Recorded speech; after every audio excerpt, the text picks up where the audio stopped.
और मैं भगत राम मिश्रा जी को या समाजवादी पार्टी के प्रत्याशी को बताना चाहता हूँ कि भरम ना रहें।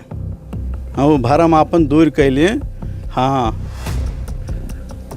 हुए पयागेपुर में जितना प्रमुख हैं वो सब माननीय ब्रह्मभूषण सिंह के हैं। कल देश के गृह मंत्री अमित शाह जी आए थे, मंच पर आप भी मौजूद थे जी।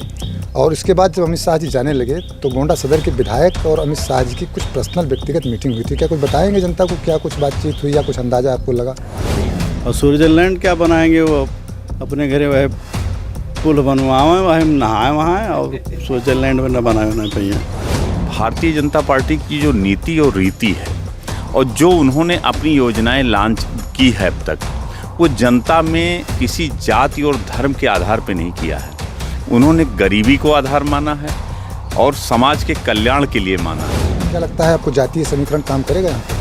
हाँ, कि कोई समाजवादी पार्टी का चश्मा लगाए हुए हैं, और जब विकास का चश्मा लगाएंगे चलेंगे क्षेत्र में तो उनको विकास नज़र आएगा।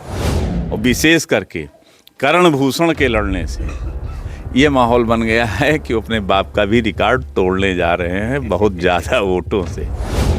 अब जातीय समीकरण अब यही मान लीजिए कि अगर जात की बात करते हो तो जितना ब्रह्मभूषण सिंह ने किया है ब्राह्मणों के लिए उतना किसी ने किया है नहीं।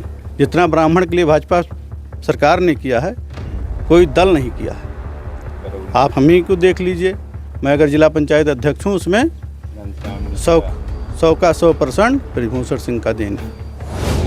तो ये सब गांव ऐसे गांव हैं कि सांसद के घर के गांव हैं। भैंस वाली कौन सी स्कीम थी सांसद? हाँ, भैंस की स्कीम थी बढ़िया, वो उन्होंने बहुत बांटे हैं, पूरे क्षेत्र में बांटे हैं। कैसरगंज लोकसभा क्षेत्र के बरौली गांव में इस समय हम मौजूद हैं। यहाँ पर चुनाव प्रचार करने जिला पंचायत अध्यक्ष जो हैं घनश्याम मिश्रा जी हैं, यहाँ के प्रधान हैं रामानंद जी प्रधान जो हैं यहाँ के, वह भी मौजूद हैं। इसके साथ ही भारतीय जनता पार्टी से गोंडा बलरामपुर से एमएलसी अवधेश कुमार सिंह जी हैं, मंजू सिंह जी भी। आप लोग यहाँ पर पहुँचे, क्या माहौल नज़र आ रहा है? देखिए, यह गांव जहां इस वक्त हम खड़े हैं ये तरबगंज विधानसभा का बरौली गांव है। और यह गांव एक ऐसा गांव है कि इसके पहले कर्नलगंज विधानसभा का हिस्सा हुआ करता था। और जब 2014 में परसिमन हुआ, 9 में हुआ, तो परसिमन में ये चला आया तरबगंज में, तो उसके बाद ये तरबगंज का हिस्सा हो गया।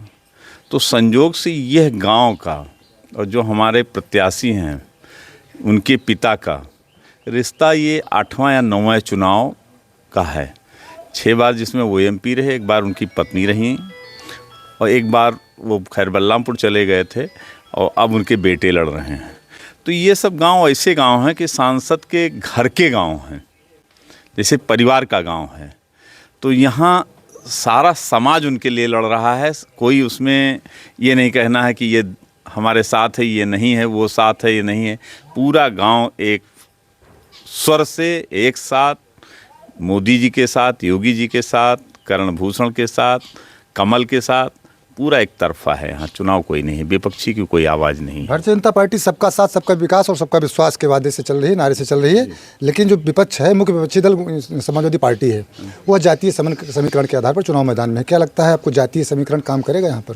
देखिए, जातीय समीकरण इसलिए काम नहीं करेगा कि भारतीय जनता पार्टी की जो नीति और रीति है और जो उन्होंने अपनी योजनाएं लॉन्च की है अब तक, वो जनता में किसी जाति और धर्म के आधार पर नहीं किया है। उन्होंने गरीबी को आधार माना है और समाज के कल्याण के लिए माना है। और उसमें चाहे हिंदू हो, चाहे मुसलमान हो, चाहे दलित हो, चाहे पिछड़ा हो, चाहे अगड़ा हो, चाहे सवर्ण हो, जो भी हो, सब के लिए समान भाव से आगे ले जाने का काम मोदी जी ने किया है और योगी जी ने किया है।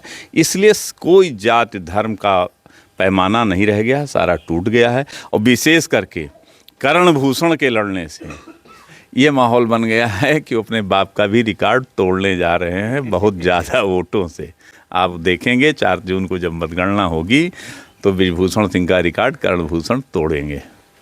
समाजवादी पार्टी से सवाल किया जाता है कि प्रत्याशी आपने लोगों ने भी लेट में उतारा, तो उनके लोग कहते हैं नहीं, सब कुछ सेट था और प्रत्याशी बहुत बढ़िया है, बहुत अच्छा चुनाव लड़ रहे हैं और वह कांटे की टक्कर दे रहे हैं। देखिए, हम टक्कर वो कहाँ दे रहे हैं, किस धारा पे दे रहे हैं, ये तो मैं नहीं जानता हूँ। लेकिन प्रत्याशी अच्छे हैं बुरे हैं ये भी मैं नहीं जानता हूँ, और निश्चित रूप से अच्छे होंगे व्यक्ति तो अच्छे ही होंगे, लेकिन दल उनका गलत है, गलत दल से लड़ रहे हैं, इसलिए जन समर्थन जनता का मिलने वाला नहीं है। हो सकता है व्यक्तिगत रूप से अच्छे व्यक्ति हों। एक व्यक्तिगत सवाल पूछ लें, कल देश के गृह मंत्री अमित शाह जी आए थे, मंच पर आप भी मौजूद थे जी। और इसके बाद जब अमित शाह जी जाने लगे तो गोंडा सदर के विधायक और अमित शाह जी की कुछ पर्सनल व्यक्तिगत मीटिंग हुई थी, क्या कुछ बताएंगे जनता को, क्या कुछ बातचीत हुई या कुछ अंदाजा आपको लगा? भैया उस संदर्भ में मैं कुछ नहीं जानता हूँ, और हमारे ऊपर बहुत ऊपर की बात है। नहीं, बुला कर ले गए थे अमित शाह जी, प्रतीक जी को अलग लेकर गए थे। अब वो नहीं, बात तो गए थे ना। अब वो व्यक्तिगत मिले हैं, क्या वार्ता हुई ये मैं नहीं जानता। वार्ता नहीं, लेकिन मिले तो हैं। हाँ, वो भेंट मुलाकात उनकी हुई है। हाँ। जिस प्रकार से नेताजी कह रहे हैं खेला होगा, अभी तो मैं फिट हूँ, खेला होना बाकी है, तो कोई खेला क्या होगा कुछ? अरे उस सबका अनुमान हमें नहीं है, सांसद जी से पूछिएगा। क्या जिला पंचायत अध्यक्ष जी हमारे साथ मौजूद हैं। अध्यक्ष जी, जो यहाँ के प्रत्याशी हैं, मौजूदा प्रत्याशी आए हैं भगतराम मिश्रा जी, उनका एक इंटरव्यू हम सुन रहे थे, वो कह रहे हैं कैसरगंज को अगर हम चुनाव जीतते हैं तो टोक्यो और स्विट्जरलैंड बना देंगे। अब पहले तो मैं उनकी पार्टी की बात करूंगा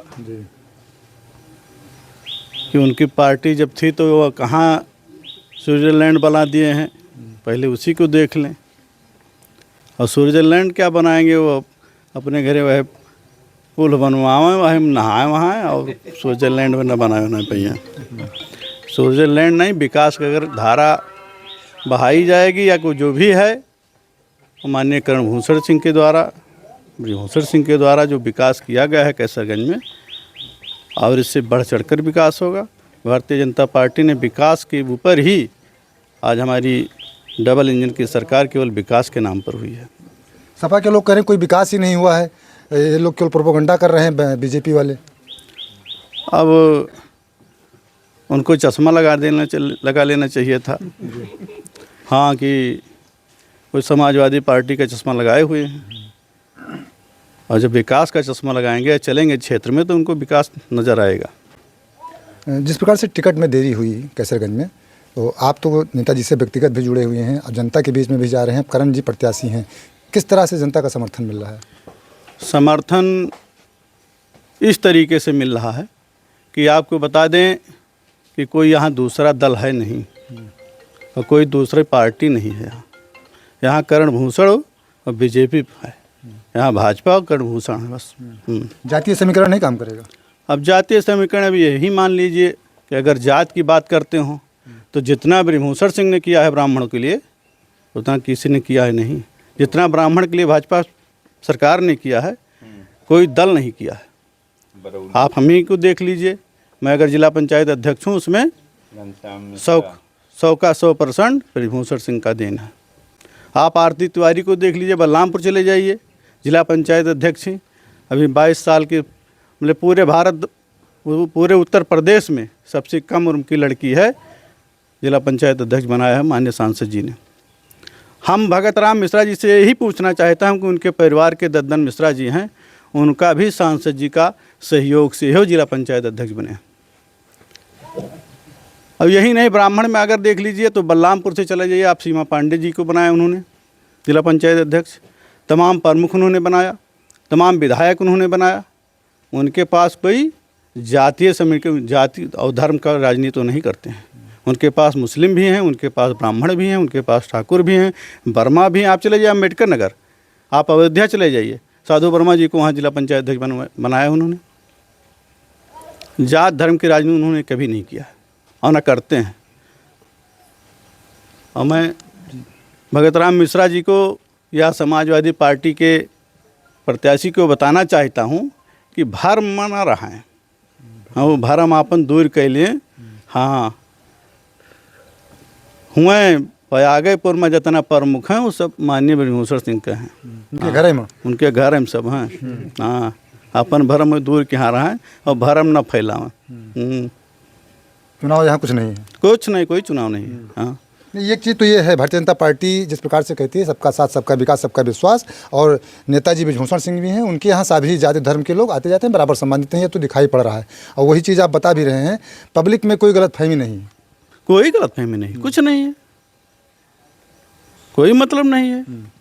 अगर कहीं हो तो दिखाइए आप तो चैनल चला रहे हैं, आप दिखाइए। हाँ अच्छा, भैंस वाली कौन सी स्कीम थी सांसद जी? हाँ, भैंस की स्कीम थी, पड़िया वो उन्होंने बहुत बांटे हैं, पूरे क्षेत्र में बांटे हैं। तमाम अब नहीं कहना चाहिए कि जितना सहयोग वो कर देते हैं, सबकी बस की बात नहीं है। कल मुख्यमंत्री जी आए थे प्रयागपुर में, आप प्रयागपुर गए थे कि गोंडे में? आप नहीं, हम गोंडा में थे। मुख्यमंत्री जी ने भी जिक्र किया था कि आपके जो सांसद हैं वो उन्होंने लोगों को भैंस दी है, पड़िया दी है, तो इसका लाभ भी मिलेगा। अब लाभ उनके नाम का ही लाभ है। हाँ, उनके नाम का, बृजभूषण सिंह का नाम ही काफ़ी है, कर्णभूषण नाम ही काफ़ी है। और जो जो करेगा उसको मुख्यमंत्री क्या प्रधानमंत्री जी कहेंगे। और मुख्यमंत्री जी तक कान तक गया होगा कि भाई पड़िया बांट रहे हैं, इतना वो सहयोग कर रहे हैं, यहाँ ये सहयोग हो तो बोलेंगे वो। बिल्कुल। प्रधान जी थोड़ा सा परिचय बता दीजिए अपना। रामानंद सिंह, ग्राम सभा बरौली के प्रधान हैं हम। क्या लग रहा है आपके गांव में, क्या माहौल है? हमारे यहाँ तो बिल्कुल कोई लड़ाई में है ही नहीं, सिर्फ भाजपा आएगी। रणभूषण सिंह, सपा वाले नहीं आए थे मिलने? सपा वाले अभी नहीं आए हैं, ना आएंगे वो। हाँ, सिर्फ भाजपा ही चलेगी यहाँ पे। क्यों नहीं आएंगे वो? अब हो सकता है उनकी मर्जी, अभी तो आए नहीं। हमारा तो यही टिकट लेट में मिला है इसलिए नहीं आए होंगे। अब क्या पता उनका, हम नहीं बता सकते। हाँ, लेकिन अभी आए नहीं यहाँ पे कोई। अभी आए नहीं। प्रधान जी कह रहे हैं, जिस प्रकार से जिला पंचायत अध्यक्ष और एमएलसी कह रहे हैं कि यहाँ पर कैसरगंज में बृजभूषण शरण सिंह नाम ही काफ़ी है। और जब मीडिया सवाल करती थी सांसद कैसरगंज से, तो वह भी कहते थे कैसरगंज में कोई मुद्दा नहीं, वो एक मुद्दा है, वो मुद्दा है बृजभूषण शरण सिंह। तो वही बात अध्यक्ष जी भी कह रहे हैं कि एक तरफ से यहाँ कर्णभूषण शरण सिंह चुनाव जीतने जा रहे हैं। आप लोग देखते रहें गोंडा पब्लिक पोस्ट।